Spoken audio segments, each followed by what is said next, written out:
অগ্নি আমি ৩রা মাস তারিখে একটা এপিসোডে হাসিনারে দালাল নিয়ে কথা কইছিলাম যে ভারতের কাছে মাথা বেচা এই পররাষ্ট্র সচিবের কিছু অপকর্ম তুলে ধরেছিলাম। আমি কইছিলাম যে কিভাবে পররাষ্ট্র মন্ত্রণালয়ে আওয়ামী পুনর্বাসনের কাজ করে চলেছে এই জসিমউদ্দিন। সে ভিডিও প্রচারের পর দেশ বিদেশে বিভিন্ন প্রান্ত থেকে জসিমউদ্দিনকে নিয়ে আমার কাছে অনেক ফোন টোন দেয়। কি বলবো আর বলেন, যে আমি নিজেই অবাক যে কিভাবে এরকম একজন দালালকে পররাষ্ট্র সচিব নিয়োগ দেওয়া হয়েছিল। জসিমউদ্দিনকে পররাষ্ট্র সচিব করার নেপথ্যে যে 3জন লোক ছিল তাদের কথা আমি তুলে ধরছিলাম। এর মধ্যে একজন মোজাম্মেল, যে কিনা পরবর্তীতে জসিমের কুটচালে প্রধান উপদেষ্টা একান্ত সচিব হিসেবে নিয়োগপ্রাপ্ত হইয়াও সেখানে যোগদান করতে পারেন নাই। আরও ছিল জসিমের বড় ভাই, সাবেক বিএনপি নেতা এবং বর্তমানে এলডিপির রাজনীতির সাথে যুক্ত সালাউদ্দিন কারমা। ওই নাকি আবার বিএনপি ফিরিছে, এখন তো ফিরবি। হ্যাঁ, তবে সবচেয়ে মুখ্য ভূমিকা পালন করছে পররাষ্ট্র উপদেষ্টা তৌহিদ হোসেন। আপনি নিজে এখনো ওর পিঠ বেঁচে যাচ্ছেন, জানি তো। তৌহিদ সাহেবকে নিয়ে আমার এপিসোডে আমি কোনো কথা বলি নাই। মুরব্বী মানুষ, বয়স হয়েছে, ইউনূস স্যারের সরকারের উপদেষ্টা, তাই ভাবিছিলাম তার নিয়ে বেশি কোনো কথা বলবো না। কিন্তু আমাদের গ্রাম দেশে একটা কথা আছে না, আক্কেল মানুষের ঠুসা আর ব্যাকল মানুষের ঘুষা, একই কথা। কিন্তু আমাদের তৌহিদ সাহেব তো বিএনপির সুপারিশ সাহেব সরকারের উপদেষ্টা হয়েছেন, তাই জনতার মুখের কথা ওনার কাছে কোনো গুরুত্ব বহন করে না। উনি বিএনপি খুশি করিচ্ছেন। আমি আগে কইছিলাম যে বিএনপি আর আওয়ামী লীগ হইলে একই মুদ্রার এপিটোপিট। এরা বাংলাদেশে এদের 5 দশকের লুটের রাজনীতিকে বহাল রাখতে চায়। বিএনপি জানে যে জনতার শক্তি মোকাবেলা করার সক্ষমতা তাদের নাই, তাই আওয়ামী পুনর্বাসনের মাধ্যমে নিজেদের সেফ এক্সিট নিশ্চিত করতে মরিয়া হয়ে উঠছে আমাদের বিএনপি। ভাই, আপনাদের তো সহযোদ্ধা, আপনাদেরকে এতদিন পরামর্শ দিতাম। এখন জনগণ যেভাবে আপনাদের নিয়ে উপহাস করে তাতে আমার রাগ হয়, কারণ এই বিএনপি জিয়াউর রহমানের না, আবার খালেদা জিয়ারও না। এই বিএনপি সাদাবাজদের, লুটেরার আর আওয়ামী পুনর্বাসনকারীদের।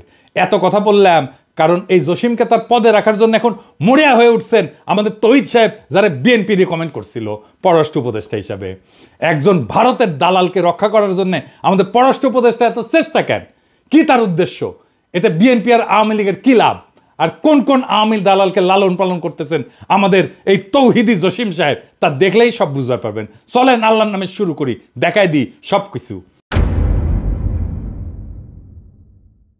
আমি গত 15ই মার্চ আমার ফেসবুকে একটা স্ট্যাটাস দিয়েছিলাম। সেখানে আমি পন্দের আলোর পত্রিকা একটা সংবাদ তুলে ধরেছিলাম যে 2.5 মাস আগে দেশে ফেরার আদেশ পাওয়া সত্ত্বেও মরক্কোতে নিযুক্ত হাসিনার লেসপেন্সার রাষ্ট্রদূত হারুন রশিদ কানাডায় পালায় গেছে। এই রাষ্ট্রদূত নাকি সরদির বডিগার্ডের রাজনৈতিক জীবনের গবেষক।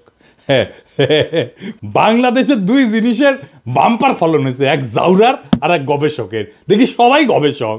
হারামজাদা স্যামসা, তোর রেনুর আবির্ভাব তোমার ইন্ডিয়ান লেসপেন্সার। রেনুর আবির্ভাব যেমন দেখছো, হাসিনা পলায়নের কারণে তো তোর মনে আছে, তাই না?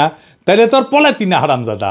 যাক, স্বৈরাচার পলাইছে সেটা নতুন কিছু না, কিন্তু একটা রাষ্ট্রদূত পলানোর এই নিউজ জনগণ কেন জানলো না? জসিম সাহেব, হারুনকে কি আপনার পুটকির মধ্যে ঢুকে রাখছিলেন কেন? আপনি বা আপনার পররাষ্ট্র মন্ত্রণালয় এই সংবাদ নিয়ে এমন লুকাচুরি করলো? এর কারণ হইল জসিম হাসিনার এই দালালকে কানাডায় পালানো এবং রাজনৈতিক শরণার্থী হিসেবে আবেদন করার সময় দিছে 2.5 মাস এই হারামজাদা জসিম। এখন যখন হারুন তার ফেসবুকে ইউনূস স্যারকে অবৈধ বলে দাবি করছে, তখন তড়িঘড়ি করে তার পাসপোর্ট বাতিল করার আদেশ জারি করছে। এখানেও সূক্ষ্ম চালাকি। হারুনের শরণার্থী কেসটা পোক্ত করা দরকার। সে তখন এসে একটা প্রজ্ঞাপন জারি করে তার পাসপোর্ট বাতিল করে এটা পোক্ত করে দিল এই জসিম। এখন হারুন আদালতে যায় বলবে যে আমার কোনো পাসপোর্ট নাই, আমার যাওয়ার কোনো জায়গা নাই, তাই আমার শরণার্থী হিসেবে কানাডায় থাকতে দেওয়া হোক। কেস ফাইনাল করে দিল জসিম। বাহ, কি চমৎকার! এইসব তো অনেক পুরানো টেকনিক জসিম সাহেব। আপনি নাকি 30 বছরের বেশি চাকরি করেছেন, তো আপনি এতদিন চাকরি করে বালটা শিখেছেন। আপনি তো গ্রীসের রাষ্ট্রদূত ছিলেন, সেখানে এরকম শরণার্থী কেস হাজার হাজার। আপনি যদি এই টেকনিক সম্পর্কে না জানিয়ে থাকেন, তাহলে আপনি একটা বোকা এবং বেকুব পররাষ্ট্র সচিব।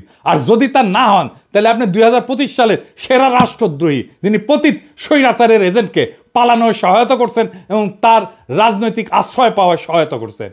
এমন না যে কানাডার কেস আপনার জন্য নতুন ছিল। আপনার আগের পররাষ্ট্র সচিব মাসুদ বিন মোমেন, ওই যে মিথিলা ফারজানা আছে না, আর অপর্ণা রানী পালকে কূটনৈতিক পাসপোর্ট বদলায় কানাডা পালানোর সুযোগ করে দিছিল না? এটা দেখে কি আপনি কিছু শিখতে পারেন নাই, নাকি আপনি ওটা দেখে শিখেছেন? হ্যাঁ, আপনার মাথায় নতুন বুদ্ধি আসিছে যে হাসিনার দালালদের পালানোর সুযোগ করে দেওয়ার। আপনার যে জাউরা কইছিলাম না, কম কইছিলাম। আপনি আসলে একটা বিশ্ব জাউরা। জাউরামিতে আপনি বিশ্ব তালিকায় স্থান পাবেন। আলহামদুলিল্লাহ, বাংলাদেশের একজন জাউরা অ্যাটলিস্ট পৃথিবীর সেরা হয়েছে। কিন্তু সমস্যা হলো আপনি জাউরা, কিন্তু মাথায় কোনো বুদ্ধি নাই। আপনি যখন এই কাজের কাজ করেন, তখন আপনার প্রধান সহযোগী নাজমুল হক ছিল মহাপরিচালক প্রশাসন। নাজমুলকে নিয়ে গত পর্বে অনেক করছি, পাক্কা আওয়ামী পরিবার থেকে উঠে আসা কর্মকর্তা নাজমুল, যাকে মাসুদ বিন মোমেন গোপনে মহাপরিচালক প্রশাসন বানায় যায় আওয়ামী লীগপন্থী অফিসারদের সেফ প্যাসেজ দিতে। জসিম নাজমুল সিন্ডিকেট তাদের 5 মাস সময় হারুনের মতো আর কি অপকর্ম করেছে তা আস্তে আস্তে প্রকাশিত হবে। আমার কাছে খবর আসিচ্ছে। যাই হোক, এটা পরে আসিচ্ছি। পররাষ্ট্র মন্ত্রণালয়ের মেরুদণ্ড আর কর্মকর্তাদের মনোবল ভেঙে দিয়া ভারতের বিপক্ষে একটা দুর্বল কূটনীতি গড়ে তোলায় এই আপনাদের মিশন, তাতে কোনো সন্দেহ নাই। তৌহিদ জসিমের মিশন এইটা। কেমন পররাষ্ট্র সচিব সুপারিশ করলেন আপনি তৌহিদ সাহেব? মানুষ চিনতে না পারেন, কিন্তু দালাল চিনতে না পারলে তো এই সরকারে আপনার জায়গা থাকা উচিত না। দালাল চিনতে না পারলে আপনি নতুন বাংলাদেশের জন্য কি অবদান রাখবেন? জসিম সাহেব, আপনি কেমনে জানলেন যে আমি পিনাকি আপনার এই চালাকি ধরবে পারবো না? আমি তো হাসিনার নির্যাতনে ফ্রান্সের শরণার্থীর আবেদন করেছিলাম। আপনার তো জানা দরকার ছিল, যার কেউ বুঝুক না বুঝুক, আমি অন্তত আপনার এই ধান্দাবাজি ধরবে পাবো। হারুনের পালানো আপনার অগোচরে হয় নাই জসিম সাহেব। এই গল্প অন্যদের শুনায়েন, আমারে না। আমরা আপনার গল্প বুঝবার পারিছি। গোয়েন্দা সংস্থা দিয়া আপনার বা আপনার সহযোগীদের মোবাইল ফরেন্সিক করলে হারুনের সাথে আপনার যোগাযোগের স্পষ্ট প্রমাণ পাওয়া যাবে, আমি নিশ্চিত করে কইবার পারি।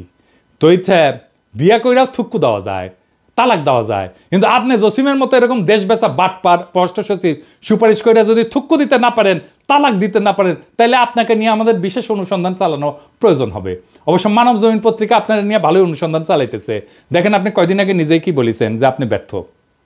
তো ব্যর্থতার দায় স্বীকার করে চলে যান, আছেন কেন এই পদে এখনো? খুব মজা না ক্ষমতা মাখনে খাইতে খুব মজা না, নরম না?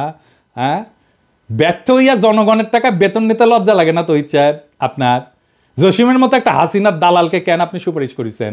কেন তার সব অপকর্ম ঢাকার জন্য আপনি এত মরিয়া? কি উদ্দেশ্য আপনাদের? আসেন সেটা একটু দেখি। জসিমের মূল উদ্দেশ্য বোঝার জন্য বেশি দূর যাওয়া লাগবে না। গত 18 অক্টোবর 2024 সালে বাংলা ট্রিবিউনে একটা সাক্ষাৎকার ছাপা হয়। সেটি উনি কি কইছেন সেটা এনে দেখি। উনি কইছেন, অন্তর্বর্তী সরকারের সফলতার উপর বাংলাদেশের ভবিষ্যৎ পররাষ্ট্রনীতি কতটুকু শক্তিশালী হবে সেটি নির্ভর করছে। অন্তর্বর্তী সরকারকে বিদেশিরা গভীর আগ্রহ নিয়ে পর্যবেক্ষণ করছে এবং একই সঙ্গে এই কাজে আন্তরিকভাবে সহায়তা করতে চাইছে। এর অভীষ্ট ফলাফল হচ্ছে নির্বাচনের মধ্য দিয়ে পরবর্তী যে সরকার আসবে তাদের সঙ্গে বিদেশিদের সম্পর্কের অন্যতম নির্ধারক হবে দেশীয় সংস্কারের সাফল্য। হারামজাদা বিশ্বজাউরা, নির্বাচনের জন্য একেবারে পাগল হয়ে গেছো। হ্যাঁ, একেবারে বিএনপির কেস ফলো করিচ্ছ না? বিএনপির লিখে দেওয়া টেক্সট না? নির্বাচনের পরের সরকার কি করবে এটা ভাবার তোর কাজ। জসিমকে নিয়ে করা আগের পর্বে আমি বলছিলাম যে বাটপার এখন বিএনপিকে ক্ষমতা আনার জন্য পাগল হয়ে গেছে, আর সেই সাথে বাস্তবায়ন করতেছে ইন্ডিয়ান প্রেসক্রিপশন, যেটা হলো ইউনূস সরকারের দ্রুত বিদায় আর আওয়ামী লীগের পুনর্বাসন করা। আগের পর্বে আমি বলেছিলাম না যে জসিম এই সরকারের লেজিটিমেসি আর বিপ্লবের ন্যারেটিভ নিয়ে কোনো কাজ করে নাই? কেন করে নাই তা এখন পরিষ্কার। তো এই কাজ যে করা লাগবে এমন কথা যে জসিম জানতো না তা কিন্তু না। এই সাক্ষাৎকারে দেখেন এই হারামজাদা কি বলিছে। অন্তর্বর্তী সরকার দায়িত্ব নেওয়ার প্রথম দিকের একটা চ্যালেঞ্জ ছিল জুলাই আগস্ট বিপ্লবের সঠিক ন্যারেটিভ তুলে ধরা। একথা সবাই জানেন যে বিপ্লব নিয়ে একটা অপপ্রচার ছিল, আমাদের কাজ ছিল সেই অপপ্রচারের বিপরীতে বিপ্লবের সঠিক চিত্র তুলে ধরা। এই কাজে আমরা সফল হয়েছি। দ্বিতীয় বিষয় ছিল সরকারের সংস্কার চিন্তাভাবনা ও সংস্কার কার্যক্রম তুলে ধরা। এটি এখন চলমান এবং আমাদের জন্য নতুন বিষয়। কাজে এই বিষয়টি তুলে ধরে বিভিন্ন দেশের সঙ্গে একযোগে কাজ করার প্রতিশ্রুতি আদায় করা খুব কঠিন না হইলেও এটা চ্যালেঞ্জ ছিল। তো জুলাই বিপ্লবের কোন ন্যারেটিভটা আপনি করেছেন জসিম সাহেব একটু জানাবেন? কোন করেছেন? হ্যাঁ, কইলেই হইলো ন্যারেটিভ তৈরি করেছেন, কি বালটা করেছেন এটা জানি না আমরা। হ্যাঁ, বিভিন্ন দেশের সাথে একযোগে কাজ করার যে সম্মতি আদায়ের জন্য আপনি গেছেন সার্বিয়া, আলজেরিয়া, মিশর, এটাই না? এই ভূগোল বুঝাইতেছেন। এইসব গল্প ইন্ডিয়ায় যাইয়া আপনার পলাতক ঠাকুরমা হাসিনা শুনেন। আসলে আপনি যখন এই সাক্ষাৎকার দেন তখন পররাষ্ট্র সচিব হিসেবে আপনার বয়স মাত্র 40 দিন। তখন থেকে আপনার এজেন্ডা পরিষ্কার ছিল, কিন্তু মানুষ আপনার চালাকি ধরতে পারে নাই, কারণ আপনি তখন জুলাই ন্যারেটিভ, আহতদের চিকিৎসা, এই সমস্ত বড় বড় কথা বলে সবার মনে আশা সঞ্চার করার চেষ্টা করেছেন। কিন্তু বাস্তবে ভারত এবং বিএনপির প্রেসক্রিপশন মোতাবেক আপনি অত্যন্ত সুকৌশলে কাজ করে গেছেন এবং যাচ্ছেন। আপনার মিশন হইল হাসিনার দালালদের পুনর্বাসন এবং বিএনপির ক্ষমতায় আসার পথ সুগম করা। এই মিশনে আপনার পাহারাদার হইল পররাষ্ট্র উপদেষ্টা মিস্টার তৌহিদ হোসেন। আপনারা মিলা স্বৈরাচারের যে সমস্ত দালাল পালতেছেন তার কিছু আগের পর্বে দেখাইছি। সব ইচ্ছা করে একেবারে দেখাই নাই, কারণ সব দেখাইলে নিতে পারতেন না। চলেন আপনার কিছু সহল স্পেন্সারদের সাথে আপনার একটু পরিচয় করাই দিই। ভাবছিলাম বেশি নাম বলা লাগবে না, গতদিন 2টা পেরেক মারিছিলাম। একটা ছিল 5ই আগস্টের আগে 2রা আগস্ট, যখন আপনি নিজের ফেসবুক প্রোফাইল পিক্সেল কালো করে লিখেছিলেন শোকাবহ আগস্ট। আবু সাইদ মুগ্ধসহ প্রায় 1.5 সহস্রাধিক ছাত্রদের আত্মত্যাগ কি আপনার হৃদয় এতটুকু ডাক কাটে না জসিম সাহেব? বুঝলাম তখন হাসিনা পলায় নাই, কিন্তু আপনি পররাষ্ট্র সচিব হওয়ার পরে এই সরকারের সময় কিভাবে মাজেদা রফিকুন্নেসার মতো আওয়ামী লীগ প্রেসিডিয়াম কমিটির একজন সদস্যকে বঞ্চিত কর্মকর্তা হিসেবে পদোন্নতির জন্য সুপারিশ করেন? আপনাকে আহ্বান জানাইছিলাম সংবাদ সম্মেলন করার।